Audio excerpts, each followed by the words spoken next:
Hello, hello, hello, everyone. Good morning, good afternoon, good evening. Welcome back. We're going to be reading the last half of Chapter 6 in The Four Agreements by Don Miguel Ruiz.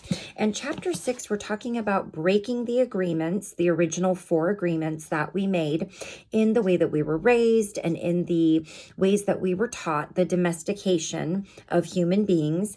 And we're going to be talking a bit about what the Toltec wisdom means, since these 4 agreements that we're reading about have a lot to do with the Toltec. If you didn't catch my first videos, we talk a little bit about the Toltec, but we're talking even more about them in this chapter 6. So I read the first half of it in my previous video that I just posted, but I had to break it up because this is probably one of the longest chapters in the book. So we left off at a section titled, The Discipline of the Warrior, Controlling Your Own Behavior. Imagine that you awake early one morning overflowing with enthusiasm for the day. You feel good, you are happy and have plenty of energy to face the day. Then at breakfast, you have a big fight with your spouse and a flood of emotions come out. You get mad, and in the emotion of anger, you spend a lot of personal power. After the fight, you feel drained and you just want to go and cry. In fact, you feel so tired that you go to your room, collapse, and try to recover. You spend the day wrapped up in your emotions. You have no energy to keep going, and you just want to walk away from everything. Every day we awake with a certain amount of mental, emotional, and physical energy that we spend throughout the day. If we allow our emotions to deplete our energy, we have no energy to change our lives or to give to others. The way you see the world will depend upon the emotions you are feeling. When you are angry, everything around you is wrong. Nothing is right. You blame everything, including the weather. Whether it's raining or the sun is shining, nothing pleases you. When you are sad, everything around you is sad and makes you cry. You see the trees and you feel sad. You see the rain and everything looks so sad and bleak. Perhaps you feel vulnerable and have a need to protect yourself because you don't know in what moment someone will attack you. You do not trust anything or anyone around you. This is because you see the world with the eyes of fear. Imagine that the human mind is the same as your skin. You can touch healthy skin and it feels wonderful. Your skin is made of perception and the sensation of touch is wonderful. Now imagine you have an injury and the skin gets cut and infected. If you touch the infected skin, it is going to hurt. So you try to cover it and protect the skin. You will not enjoy being touched because it hurts. Now imagine that all humans have this skin disease. Nobody can touch each other because it is going to hurt. Everyone has wounds on their skin, so the infection is seen as normal. The pain is also considered normal. We believe we are supposed to be that way.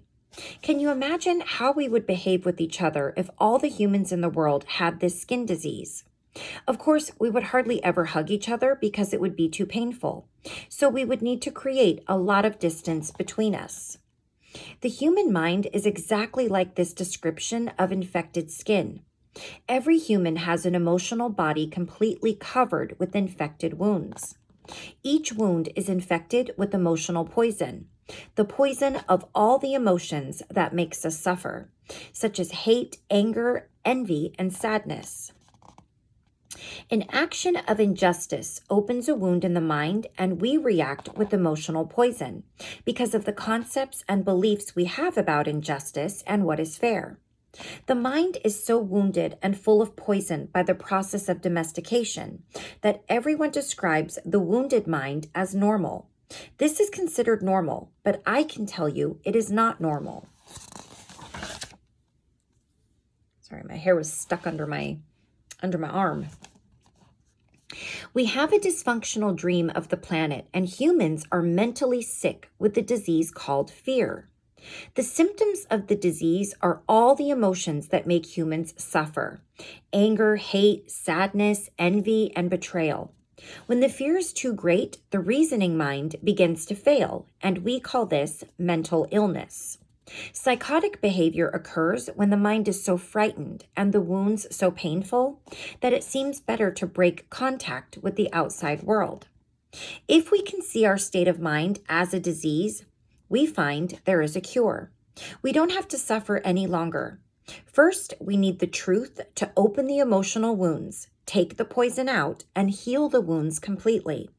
How do we do this? We must forgive those we feel have wronged us, not because they deserve to be forgiven, but because we love ourselves so much, we don't want to keep paying for the injustice.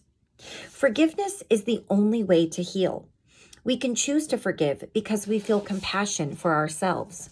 We can let go of the resentment and declare, "That's enough. I will no longer be the big judge that goes against myself.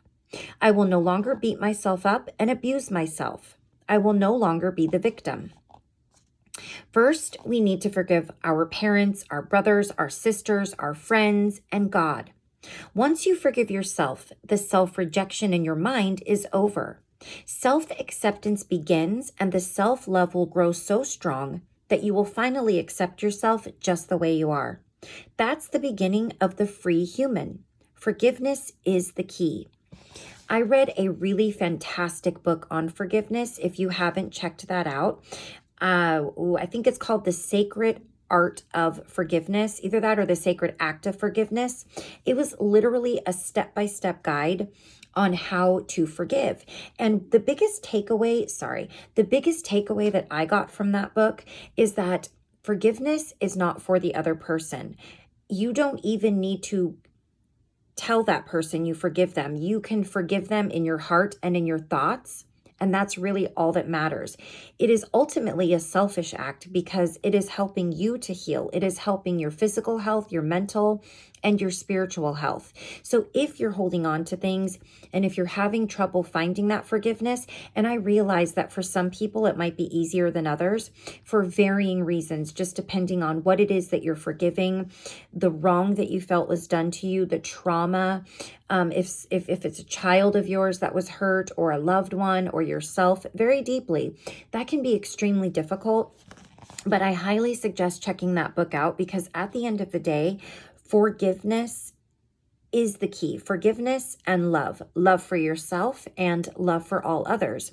And you cannot love and forgive all others if you cannot love and forgive yourself.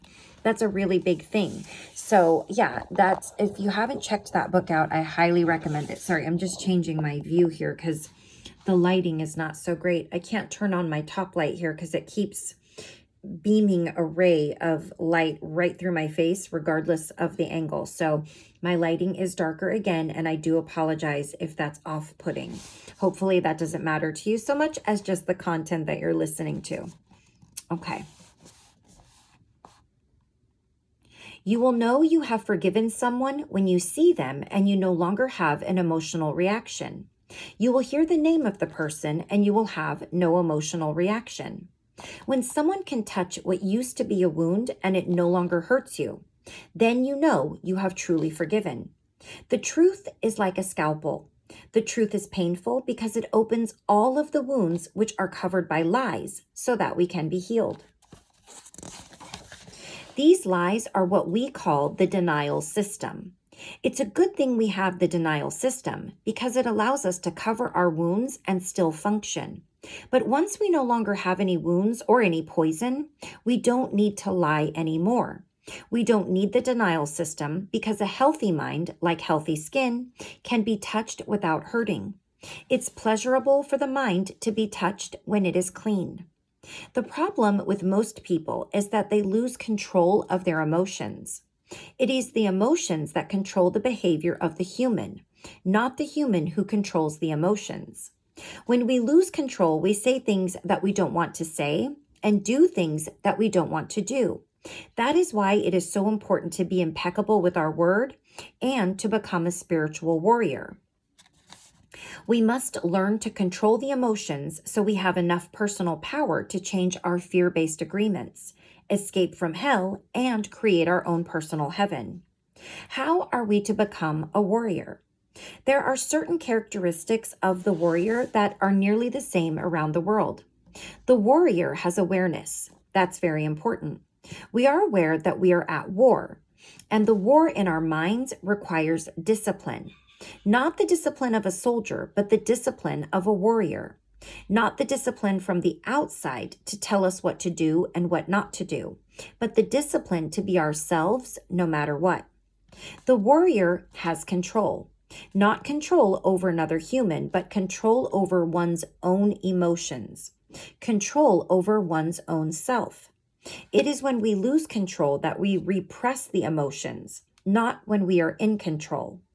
The big difference between a warrior and a victim is that the victim represses and the warrior refrains. Victims repress because they are afraid to show the emotions, afraid to say what they want to say. To refrain is not the same thing as repression. To refrain is to hold the emotions and to express them in the right moment, not before, not later. That is why warriors are impeccable. They have complete control over their own emotions and therefore over their own behavior. In the first part of this chapter, Don Miguel does talk about what the definition of a warrior is. We're not really talking about a warrior that goes out and fights like a soldier. This is the Toltec's definition of a warrior, if you didn't catch the first part of this. The initiation of the dead, embracing the angel of death. So also in the first part of this chapter, the author goes over several different ways we can break these agreements. And so one of them is embracing the angel of death. So having a spiritual death or a death of the old self, not a physical death, but a death of the old ways and the old self. So he's talking about one of the ways that you can get rid of these old agreements and bring new ones in. And we did talk a little bit about some of the ways to do that in the last chapter, but this is what he means by that. So if you didn't catch the first part of this chapter, I highly recommend it. Otherwise, some of this isn't going to make sense to you. The final way to attain personal freedom is to prepare ourselves for the initiation of the dead, to take death itself as our teacher. What the angel of death can teach us is how to be truly alive. We become aware that we can die at any moment. We have just the present to be alive. The truth is that we don't know if we are going to die tomorrow. Who does know? We have the idea that we have many years in the future, but do we? If we go to the hospital and the doctor tells us that we have 1 week to live, what are we going to do? As we have said before, we have two choices. One is to suffer because we're going to die and to tell everyone, poor me, I'm going to die, and really create a huge drama. The other choice is to use every moment to be happy, to do what we really enjoy doing. If we only have 1 week to live, let's enjoy life. Let's be alive. We can say, I'm going to be myself. No longer am I going to run my life trying to please other people. No longer am I going to be afraid of what they think about me. What do I care what others think if I'm going to die in 1 week?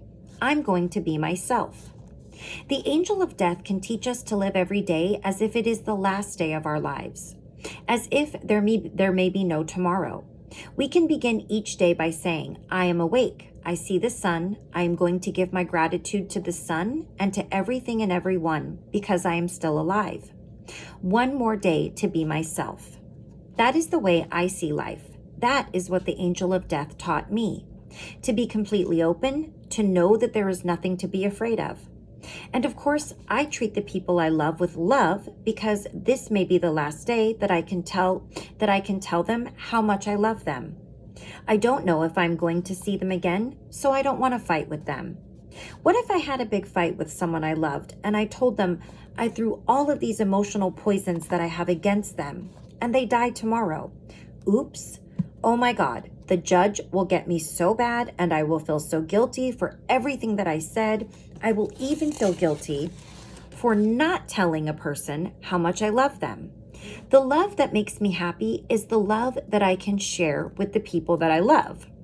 Why do I need to deny that I love someone? It is not important if the person loves me back. I may die tomorrow, or you may die tomorrow. What makes me happy now is to let the person know how much I love them. You can live your life in this way. By doing so, you prepare yourself for the initiation of death.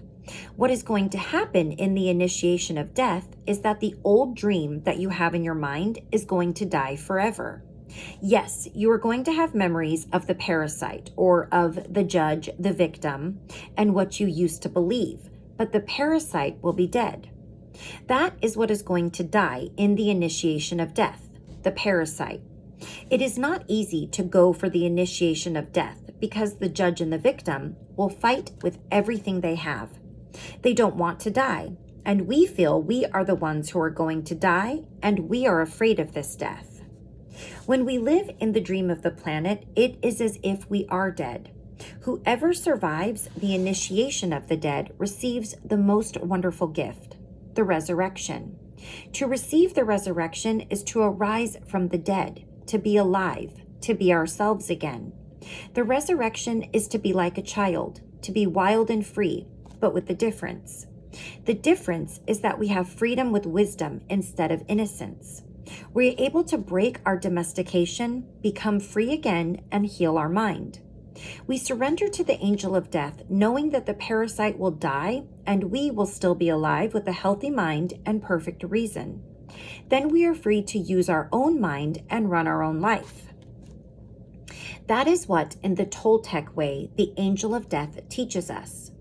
The angel of death comes to us and says, "You see everything that exists here is mine. It is not yours. Your house, your spouse, your children, your car, your career, your money, everything is mine.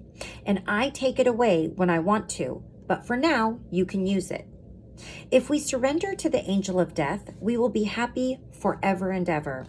Why is this? Because the angel of death takes the past away in order to make it possible for life to continue. For every moment that is past, the angel of death keeps taking the part that is dead, and we keep living in the present. The parasite wants us to carry the past with us, and that makes it so heavy to be alive. When we try to live in the past, how can we enjoy the present? When we dream of the future, why must we carry the burden of the past? When are we going to live in the present? That is what the angel of death teaches us to do. Okay, so that wraps up chapter 6. And as I said, my hair is just crazy these last few days. As I said, in the next chapter, we will read the last official chapter in the book, which is called The Dream of the New Dream, Heaven on Earth. And then we will read some prayers that the author shares with us at the end. He shares just a few prayers for love. He has prayers for love. What else does he have? A prayer for freedom. These all are going to coincide with the agreements, the new agreements. And I believe these can assist you. And he's going to walk us through closing your eyes, taking a few moments. So these might be a little bit meditative as well. So we'll stop right there, and that's what we'll do in the next and the last segment of this Let's Read book. Is we'll read the last chapter, and then we'll read the few prayers, and we'll be all finished. So hopefully you guys have found this book useful. I think of all the books that I've read, this one can be the most profound and life-changing as far as doing things to improve your life. Actually, I think a lot of the books I read, I learned something pretty valuable from, but each and every point, which are just the 4 points, he has a lot to say about, but there's a lot to be said about them. And there's a lot of work that we have to put into all of them. So we will stop right here, and I will see you again very soon for chapter 7 and the prayers by Don Miguel Ruiz in the 4 agreements. And until next time, please take care of yourself. Please take care of those around you. I will see you again very soon for the last segment of this book. Okay, bye-bye.